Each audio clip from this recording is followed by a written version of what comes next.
our beautiful, beautiful Damascus steel knife. Believe it or not, the GS2AC has branched out. Not only do we have vineyards, we now have coffee plantations in 3 different continents. And we actually have some of our Big Blast breakfast blend coffee. And 2 of the brand new GS2AC coffee mugs to go with it. A bunch of stuff back there, spotting stuff like that. Please take advantage of it. A bucket ticket to win. Keep the part that says keep a coupon, put the other one in the bucket. Grand, it's getting harder and harder to bring those things in now for the CMP. So please take a chance to get those. 3 tickets for $10. And if you have not already done so, please sign in with Mr. Mirar and get your 2 blue drink tickets. Adult beer and wine only. Do not worry about that. If you're going to get mixed drinks, she'll take care of that, but you have to pay for that on your own. But don't miss out. There's some really good wines right there. I personally tested them myself. With that, we're going to have to race through some things. I have to change the order on the agenda a little bit. One of our people who is speaking tonight is under the weather, and we need to get him fairly quickly. But I don't want to miss one thing, and that is, should I just get a show of hands for whom this is their very first meeting with the GS2AC? Holy moly, great to see you all here. Welcome. Now, I need help with a small favor, and sir, if you would be kind enough to come up here for just a moment to assist me with one small project. Thanks for the support, Jess. On behalf of the GS2AC, welcome. And I would like to give you the opportunity to lead us in the Pledge of Allegiance. All right? Covers? I pledge allegiance to the flag of the United States of America and to the republic for which it stands, one nation, under God, indivisible, with liberty and justice for all. Before you go back, tell us what brought you here and a little bit about yourself. Free advertising. Well, a couple of guys that I work with are sitting right over here with me. They put a flyer on my desk about a week ago, and so being a gun collector myself and all about NRA and our gun rights, I decided to come along, so here I am. Great. Welcome. Come back many times. And if you do nothing else, make sure you go attend our barbecue. Every August we put on the best barbecue in California. 250 people cannot be wrong. We do not cheat on the food. Tri-tip, chicken, pork, ribs, you name it, fresh corn on the cob. It is the best day in the sun. Plus, it's not kind of a sporting clay. You get to go blow things up, these little discs and stuff. And they don't think it's odd down there. It's a good deal. Okay. You win guns too. And you can win guns too, like this one up here. Okay, this is the gun that you're going to win. Tonight we're going to call the winner. Whether you're here tonight, we're going to call the winner. Let me abbreviate now and go right into the first report here. Mr. Don Kilmer. Mr. Kilmer, if you're not aware of it, is the lead attorney for the Nordikes. Nordyke be a king, and he has a few words to say here at our interview meeting about legal issues and such. Ladies and gentlemen, Mr. Don Kilmer.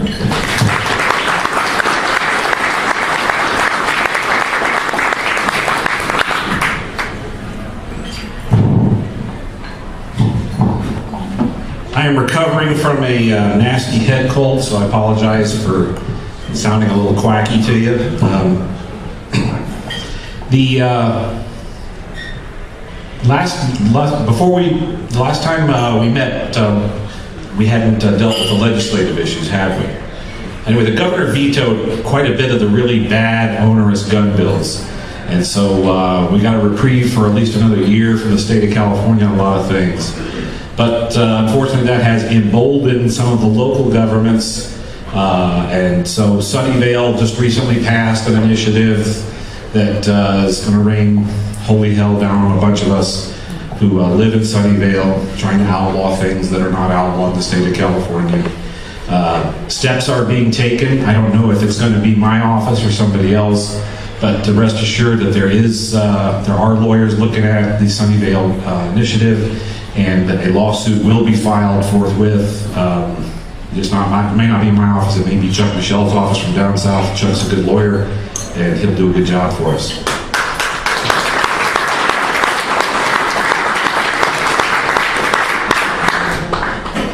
As far as other currently pending cases, I'm going up to San Francisco tomorrow to meet with the California Department of Justice on the one assault weapons case that we have pending up in San Francisco U.S. District Court.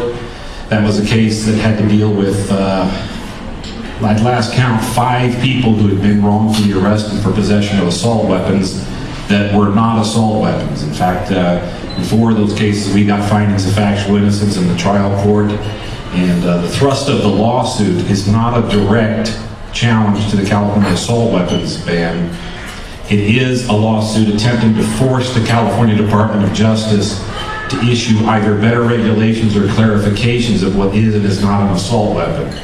Of course, the Department of Justice is fighting us tooth and nail on that particular issue, whether a federal court has even the power to order the Department of Justice to clarify the laws. And I think the reason they're fighting us on that particular issue is if they have to do a better job trying to define what's legal and what's not legal, they realize that they've got a tough job to do, especially when you're having people who are being arrested and found factually innocent by the trial courts. We're still waiting for a decision on the Richards versus Yolo County and Peruta versus San Diego County cases. Alan Gura argued that case back in December of 2012. It's almost December 2013, and we haven't had a decision yet. So we're waiting to hear from that. That's the challenge to the somewhat arbitrary and capricious issuance of concealed carry permits in the state. We just finished filing the briefs in another district court case in the Eastern District of California in Sacramento on challenging the somewhat arbitrary, well, not somewhat, the arbitrary and capricious unsafe handgun list that California maintains. Information about all of these lawsuits can be found on the CalGuns.net website and the CalGunsFoundation.net website. Other than that, I don't have any other announcements to make. Happy to take any quick questions from the crowd, and then I'm going to go ahead and go home and get back in the bed. Yes, sir. Do you think the local district attorney's decision to charge football player Alden Smith with felonies, do you think this was a good or a bad idea? I understood they were wobblers and they could have charged him with misdemeanors. Of course, Alden Smith does have very deep pockets. Yeah, and I don't like to comment on other lawyers' cases.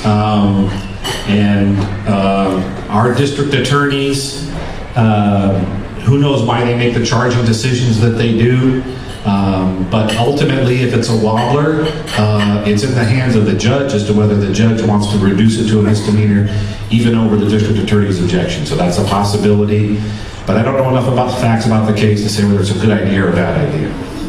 One more question and or a couple more and I'm gonna head out. John, do you know of any legal action taken against the city of Sunnyvale and then preempting state law requiring people to be registered by ammunition? That was what I was trying to speak to earlier when I started speaking. The Sunnyvale's new ordinance is going to be challenged. I'm 99% sure that Chuck Michelle's office is going to handle that from Southern California. My understanding is they're going to take on all aspects of that ordinance that either conflict with or contradict state law. But I mean, part of the problem we face in California is California's preemption doctrine is so weak it's dead. Okay, we just had a case denied review by the California Supreme Court earlier this week on counties being able to tell people with concealed carry permits that they can't carry their firearms into a county park or a county wilderness area. When we brought up the preemption issue, we lost in the trial court, we lost in the Court of Appeal. The California Supreme Court, only one justice wanted to look at the case. So California preemption is very weak or nearly dead in this state. If you want to do something to help with the California gun laws, because this would be a neutral issue. It's not for a particular gun or against a particular gun, but write your legislator and tell them, look, what we need is we need a statewide policy on what's legal and not legal in this state. You need to beef up California's preemption doctrine. So if you want to write your state legislator and tell them to do something that can be, considered, strong, tough on crime or whatever it is, but it's a gun law that will get good backing, then tell them to strengthen the California preemption doctrine. One more question, I'm out of here. Yep. Do you have any information on the implementation of SB 140, specifically around the accuracy of the apps system? Somebody has to tell me what AB 140 is. I don't follow bills by their name, the numbers.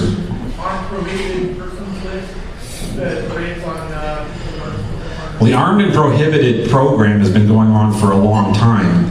California has been retroactively mining various databases and matching them up against other databases to see if people have prohibited weapons. Quite a few cases have gone through my office where here's the problem that law enforcement faces in a case like that. If you go to a judge and say, well, we have this database entry from 5 years ago that says this guy bought a gun, and he's prohibited because 3 weeks ago he was convicted of misdemeanor crime and domestic violence or something like that, and they say, well, we want to get a warrant to go out and look at search his house. A good judge will say, your information is too stale. The fact that he had a gun 5 years ago doesn't help me. So consequently what's happening is that the Department of Justice and many of the local law enforcement agencies aren't going to get warrants. They're going out and doing what's called a knock and talk, where they'll knock on the door and they'll say, of course sometimes they come up to the door and there's 14 agents decked out in full ninja gear and a bunch of Suburbans in the back with the lights going on. They go out and they knock, hey, we think you might have guns in the house. You mind if we see them? Unfortunately, a lot of people don't exercise their right to say, thanks, but no thanks. I really don't want to be interviewed by you. I'm happy to come down and talk to you with my lawyer present. They aren't rights unless you exercise them, folks. You should insist on a warrant.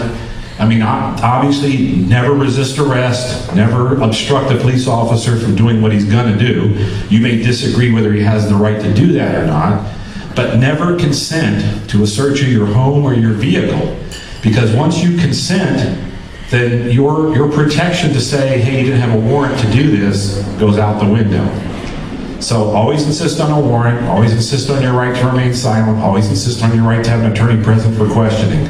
But the Armed and Prohibited Person Program is an active program.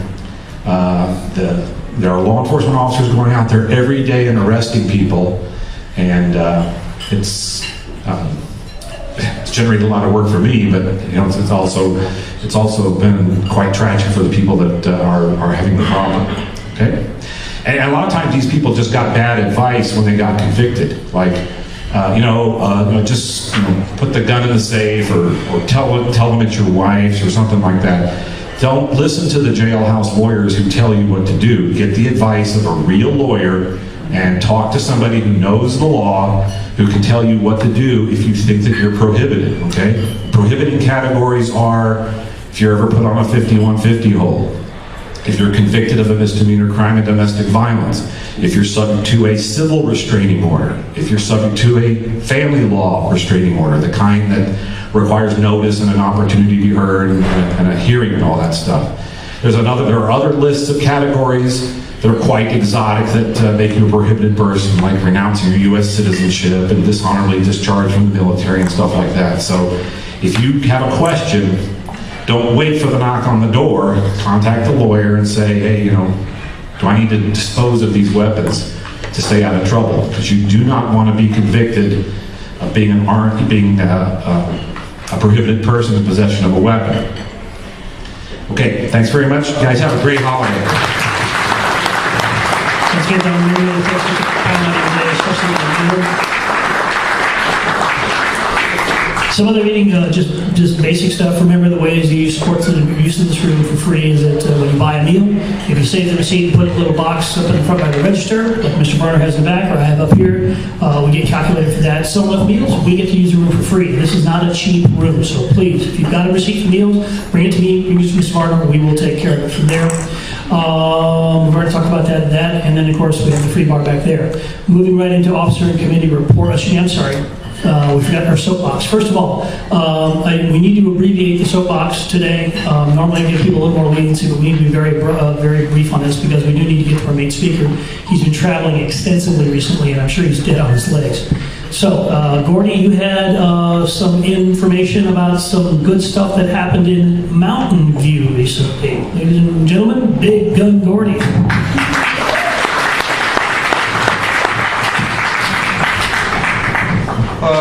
Before I read this, is there anybody that lives in Mountain View? Okay, I call this to your attention especially. The mayor of Mountain View recently was contacted by Bloomberg's group to join the Mayors Against Guns. He politely declined, and I quote, MEG principles are silent on legal gun rights such as ownership and are fundamentally anti-gun. Like MEG, gun owners are generally wholly law-abiding and already against gun crimes. I'm not joining the MEG coalition. So what I'm doing today is asking for people to join in with one of these residents of Mountain View and writing a letter of thank you to the mayor as Mayor Inks in support of his position. We need to acknowledge people that do act in our favor on this issue. Corey, have you posted a summary of this on Calvin? No, I haven't. Someone could do that, it would be great, so that the widespread thank yous can take that kind of stance. Okay, I'll pass this on to Fred Hoot, and I'll hope that he can handle that. Yeah, Fred. Yeah. Okay, Jan? This is Fred to design a thank you letter, and then we can sign it, we can have them sent to him, so he'll have a stack of letters thanking him. Okay, well, okay, we're hanging up on you, Fred. But there again, any of the residents of Mountain View, I would hope that you could get together with Fred, and I'll leave this copy with Fred. This is out of Point Blank, which is one of Alan Gottlieb's little newsletter. Jill? Mayor Spilleri sends his kind regards to Mountain View promises to do anti-gun legislation on the ballot next November in Mountain View as well, if they can get it done. So anybody that lives in Mountain View, contact me if they want to get a group to be preemptive on this and stop it before it gets to the ballot. Okay, there you go. Thank you very much. Okay, thank you much, Big Gun Gordy. And once again, Mr. Mike Schrader with a minute on the legislative training group. It's a quick mixture. Actually, I've got 3 quick points on the Mountain View thing. John Inks has been a friend of ours for a couple of years. He stopped some stuff. They've threatened to go to every city in the area, so whatever city you're in, somebody needs to start reading the electronic agendas because they come out 3 days beforehand, and when we know what's going on, we can alert Chuck Michelle or Don Kilmer to take some action in advance. So that's not the only city that's going to happen at. On the lawsuit in Sunnyvale, I'm now working for U.S. Firearms and City Arms because there's a Pleasantville thing going on. We had a conference today with National Shooting Sports Foundation's lawyers and Chuck Michelle's lawyers, and they're going to look at the whole package. There's a yellow bound composition book on the front desk at U.S. Firearms. Both citizens and people that come through the town, because if you travel through the town on the way to Sunnyvale Rod and Gun, and you have a 30-round mag you're allowed to have, or a 17-round mag, whatever, you're still vulnerable. So they're taking lists of plaintiffs and people because they're going to build a coalition to fight this, and also we're going to be going after perhaps some of the people on the Sunnyvale Council when they run again. So the lawsuit's coming. Don was correct. It's going to be all the major groups are going to get behind it: National Shooting Sports Foundation, NRAs, Chuck Michelle's. The one I wanted to give you is back at, and I appreciate you guys printing them up. Back at Mike's table is a little green sheet. How many of you came to that Leadership Institute training 3 months ago? You know, the accountability thing, they have when you signed up there to go to that class, you created a login with your email address and you created a password. If you go back to that website, there's 50 or 60 one-hour classes online you can take. Those classes are recorded webinars. You can sign up for the webinars. Next Wednesday at noon our time is a 45-minute webinar on how to use social media and digital stuff to reach large numbers of people, which the last speaker covered. So if you haven't signed up, you can sign up with there's no cost. Get yourself signed in, look at the list, sign up for the webinars that are coming fresh. We're also going to do that class. They talked about the all-day class in January or February here in San Mateo County, so we can learn how to reach those thousands of gun owners. So take a look at that green flyer and get signed up. Those classes are free. Thank you much, Mike. Okay, reminder again, for those of you who weren't here last month, there is a gentleman by the name of Brian Aiken out of New Jersey. This is a man who was arrested, thrown in jail as a felon, simply because of some trumped up, crazy interpretations of having firearms disassembled in his truck. And one really kind of bizarre judge. We need you to help us show some moral support for him. We're going to be sending him a check donation to help him to get his son back. That same judge has now denied him the right to see his son, now going on 4 years. So we're going to be sending him a check, but if you have not signed this clipboard or the one in the back, please get your signature on it tonight so that we can get it out to him and get him that check. As soon as he gets that money in his pocket, the sooner he can give it to his attorney, and the sooner they can fight that case.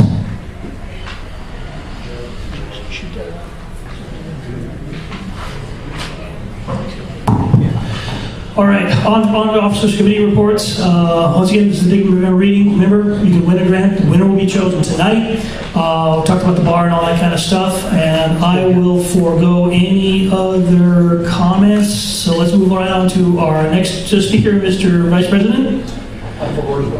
He defers. I yield the balance of my time. He yields the balance of his time. And he's yielded to our Secretary, Mr. John Jorgensen.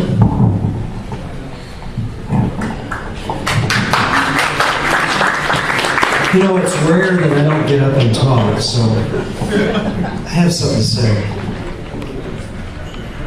Happy Thanksgiving, happy Christmas, and thank you for coming tonight.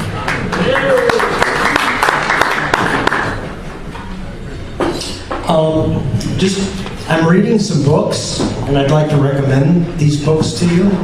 The author's name is Matthew Bracken, B-R-A-C-K-E-N. He's written a trilogy. This is all fiction. It's his Enemies series. He's got, the first book is called Domestic Enemies.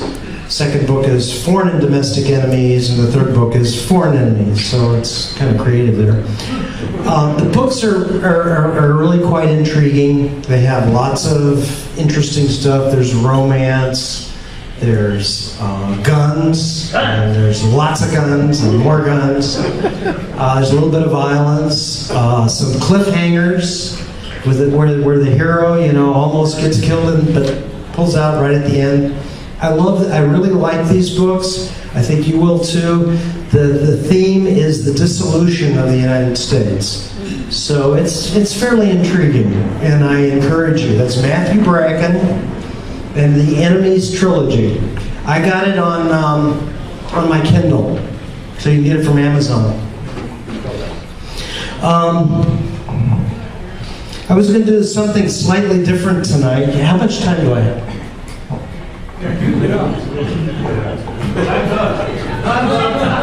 How much time are you going to go beyond what I tell you? I'll try to make it short. Okay. I'm going to do something a little different tonight. I think a lot of you who know me know that I've been involved in technology for the last 40-some years, more than 40 years. And that is development in the semiconductor industry.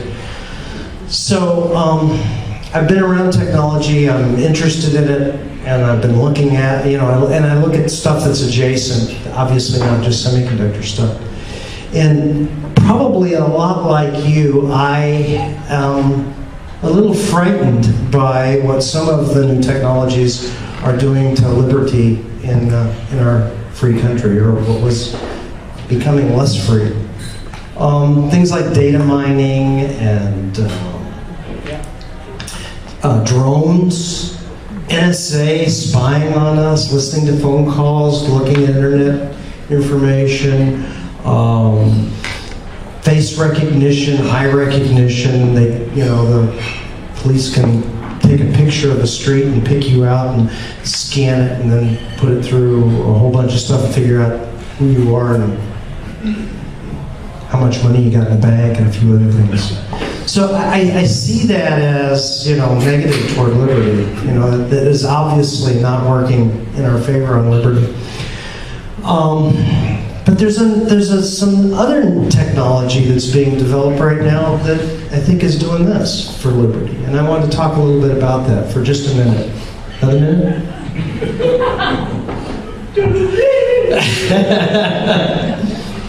You've been seeing a lot of this in the news, and there's a lot of stuff running around on the internet right now on 3D printing.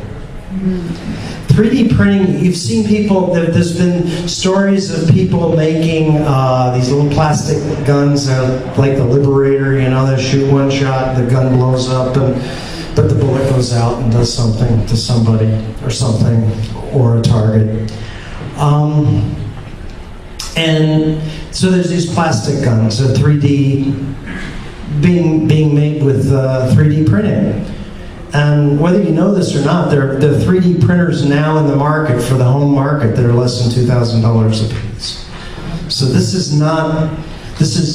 in the very, very early stages of the technology.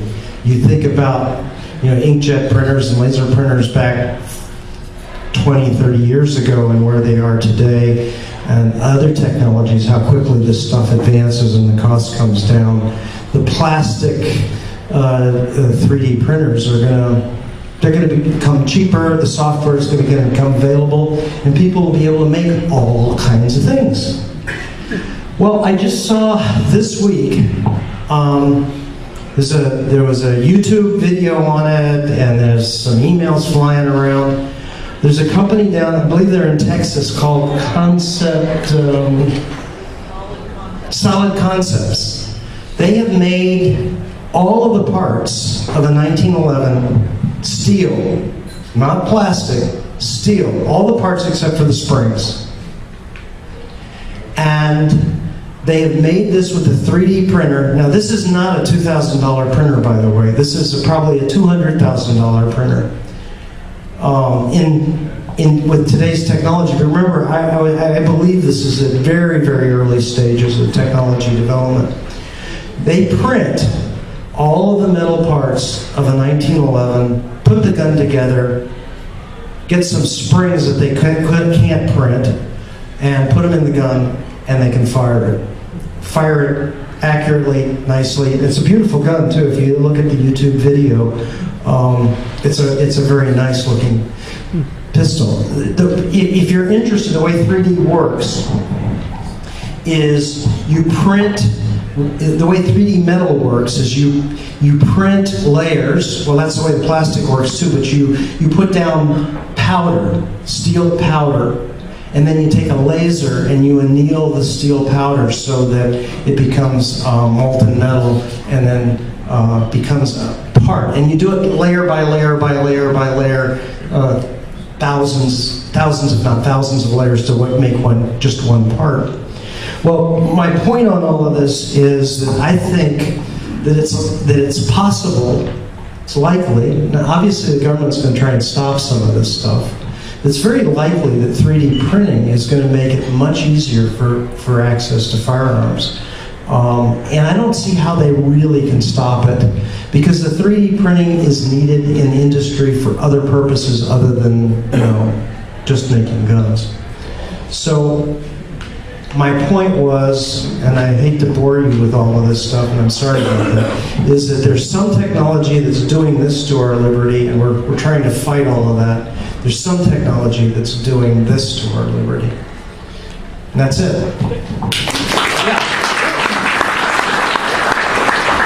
Yes, sir. Is there a title for that YouTube video?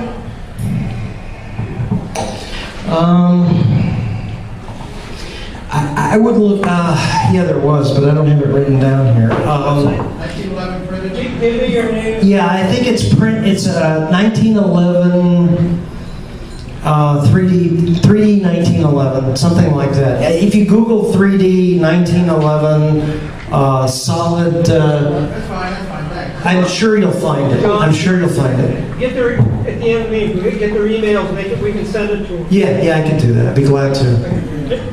Okay. We'll put it up on the web. Yep, put it on the web. I made one mistake on our soapbox, Pleasant Hill, or is it?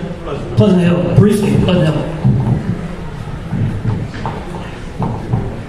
Quick update on the Pleasant Hill issue. If you all don't know, we lost on that issue.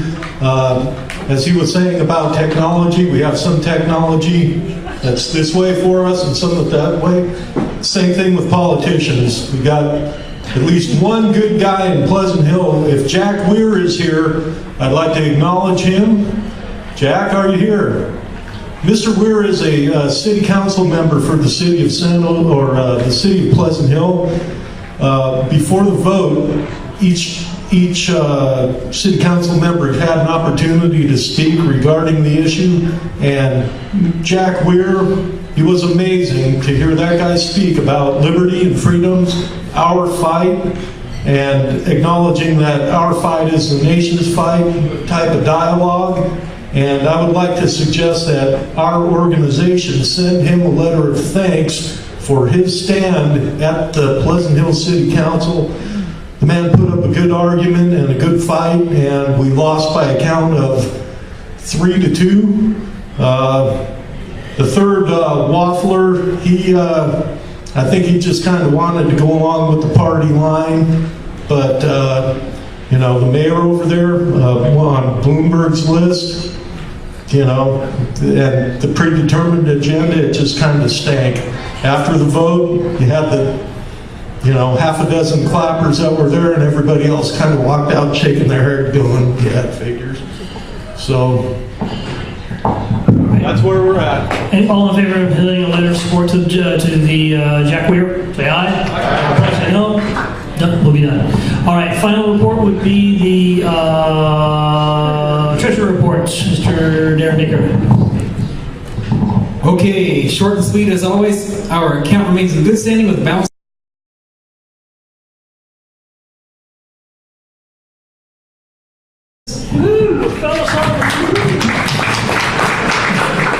Fred, did you have 10 seconds, 20 seconds? No. Okay, so let's move right on to our main speaker.